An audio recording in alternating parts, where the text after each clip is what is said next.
தீர்வனுக்கு வராத பிரச்சனையா, இல்ல என் அப்ப நாராயணனுக்கு வராத பிரச்சனையா, இல்ல பிரம்மாக்கு வராத பிரச்சனையா? நம்ம எல்லாம் ஒண்ணுமே இல்லை. ஆனா நமக்கு என்ன பிரச்சனை வந்தாலும் நம்ம இந்த ஆளுங்களை மட்டும் விடாம பிடிச்சிட்டு வாயா வாயான்னு வண்டியில ஏறிட்டோம்னு வச்சுக்கோங்களேன், அந்த வண்டி கரெக்டான ட்ராக்ல கொண்டு போய் விடும்ன்றது எனக்கு பெரிய நம்பிக்கை. வழிபாடு முதல்ல நீங்க வீடை முதல்ல மனசு சுத்தமா வைங்க. எதுவா இருந்தாலும் நம்ம சால்வ் பண்ணலான்ற ஒரு நம்பிக்கை முதல்ல உங்களுக்கு வரணும். வீடை நல்லா பெருக்கி தொடச்சி நல்ல பச்சை கற்பூரம் ஏத்தி நல்ல தீப தூபாராதனை போட்டு அவகிட்ட பேசுங்க. உங்களுக்கு எந்த சாமி பிடிக்குதோ அவகிட்ட சண்டை போடுங்க, அவகிட்ட பேசுங்க. அவ கொடுப்பா நமக்கு ஒரு தீர்வு. உங்க வாழ்க்கையில நல்லது நடக்கணும். பல பல பல பல 1000 பேரை இந்த பாடம் நான் படிக்க வச்சிருக்கேன். அந்த ஒரு புண்ணியம் எனக்கு உண்டு. உங்களுக்கு சொல்றேன். நாள் என் செய்யும்.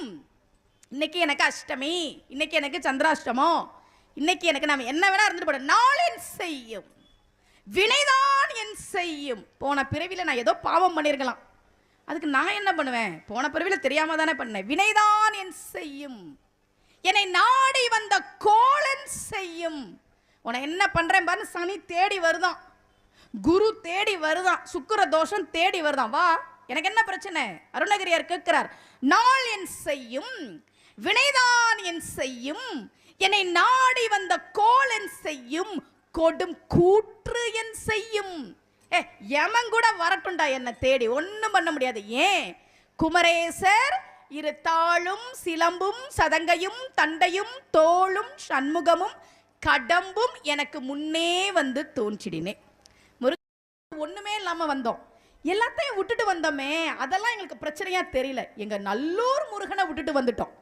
முருகா உன்னை பார்க்க முடியலையே, முருகா உன்னை பார்க்க முடியலையேன்னு கனடால நாங்க நல்ல நிலைமைக்கு வந்ததுக்கு பிறகு முதல்ல முருகனுக்கு ஒரு கோவிலை கட்டி நல்லூர் கந்தன் ஆலயம்னு பேர் வச்சுட்டு தான் எங்களுக்கு ஒரு வீடு கட்டிக்கிட்டோம். நாங்க பக்தி அவங்கள மாதிரி இழப்பை சந்தித்தவர்கள் உண்டா? நீங்களும் நானும் சந்திச்சிருப்போமா? அப்படி எல்லாத்தையும் விட்டுட்டு வந்தப்ப கூட டே முருகா நீ இருக்கியான்னு கேட்கல, ஏண்டா முருகா எங்களை எப்படி சோதிக்கிறேன்னு கேட்கல. அதுதான் பக்தி.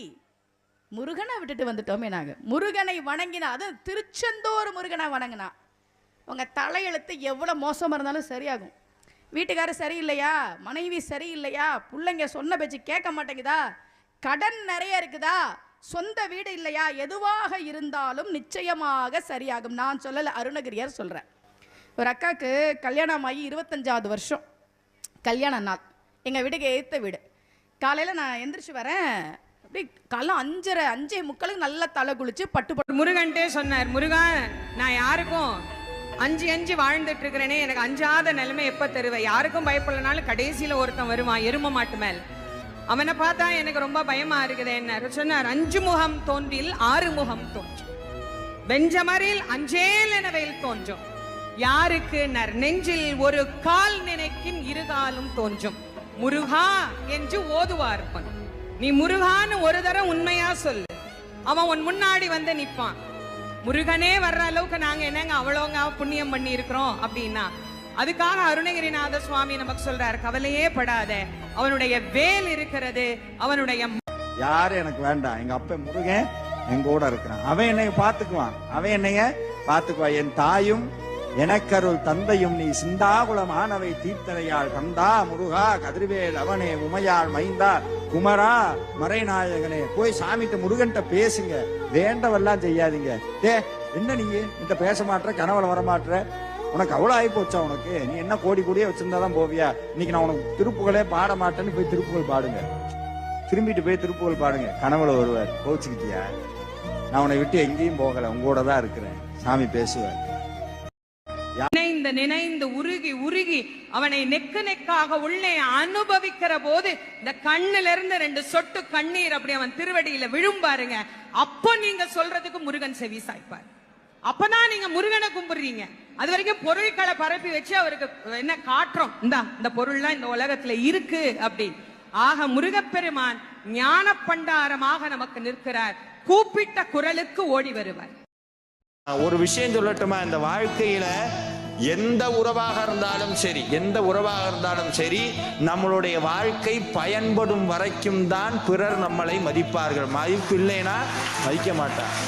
ஆனா பயன் இருந்தாலும் பயன் இல்லை என்றாலும் தினந்தோறும் பாடினாலும் பாடாவிட்டாலும் முருகான்னு திட்டினாலும் திட்டலைனாலும் பூஜை பண்ணாலும் இறந்த பிறகு கூடி இந்த உயிரை தன்னோடு வைத்துக்கொண்டு ஆதரிக்கக்கூடிய ஒரே தெய்வம்.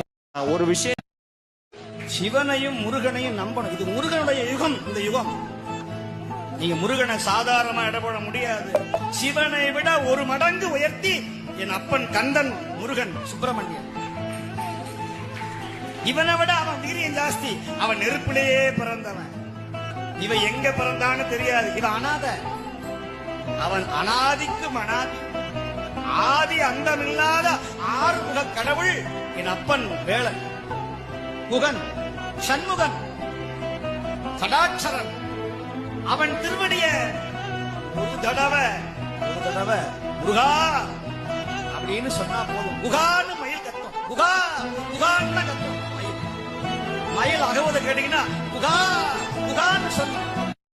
எத்தனை கவலைகள் வந்தாலும் துயரங்கள் வந்தாலும் ஒருபோதும் முருக வழிபாட்டை நிப்பாட்டிடாதீங்க. காரணம், இந்த வேதனையும் துயரங்களும் இந்த ஆத்மாவை பக்குவப்படுத்துறதுக்கு தானே ஒழிய நம்மளை விளக்குறதுக்காக இல்லை. அதனாலதான் கண்ணதாசன் அழகா சொல்லி வச்சுட்டு போனார், ஊறுகள் நேரட்டும் உமையவள் மைந்தனை உச்சியில் வைத்திருப்போம், கையில் உள்ளதை என்னவன் கோவிலுக்கே தந்து மிச்சத்தில் வாழ்ந்திருப்போம்னு. ஒரு காலகட்டத்தில் இந்த வேதனை துயரங்கள் கஷ்டங்கள் எல்லாம் நீங்கி நல்ல வாழ்க்கைக்கு போனதுக்கு அப்புறம் தான் இந்த மனசு உள்ளிருந்து சொல்லும், இந்த வாழ்க்கை முருகன் போட்ட பிச்சைன்னு.